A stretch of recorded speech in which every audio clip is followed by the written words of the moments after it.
Alongside your Stella Bistro Foods rustic Italian, being that this is a Mediterranean dish, I haven't mixed all mine just yet, but feel free to add you a couple of olives in here, the purple ones. I'm not a fan of olives, so I am omitting that ingredient in this recipe.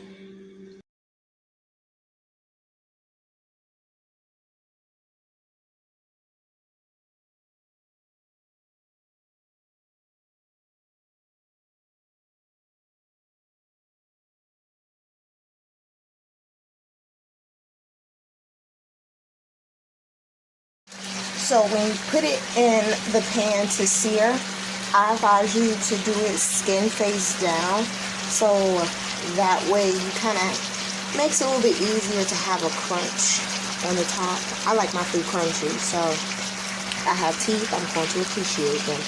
So yeah, so I have this, and then I still have this that I need to do.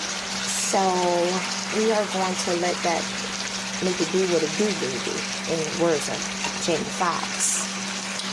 In the meantime, in between time, go ahead and get your potatoes together. Get that same oil. Y'all have older folks like me. That oil. And go ahead, once you're done with this, go ahead and put your oil, rustic Italian, whatever else you want to put on this. Finish this first before you touch this, okay? We don't need no cross-contamination going on.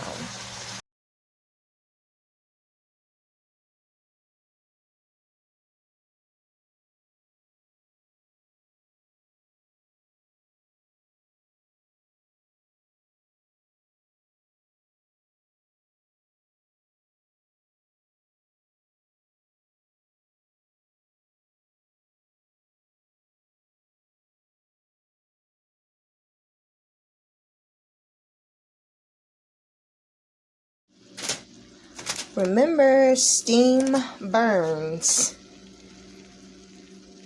First rule we learned in culinary school. Steam burns. So, I don't know if you can see it, but just be careful. Just be careful. Woo-hoo. Oh, through the fire. Turning me to the... It smells delish.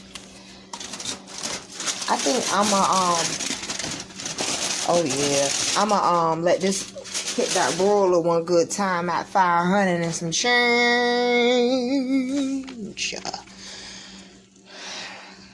It smells so good. It smells so delicious. So what we're gonna do is we're gonna let this bake for another 10 minutes or so uncovered. And then I'm going to probably hit that broiler on top because, like I tell y'all, I like my food crunchy. Okay?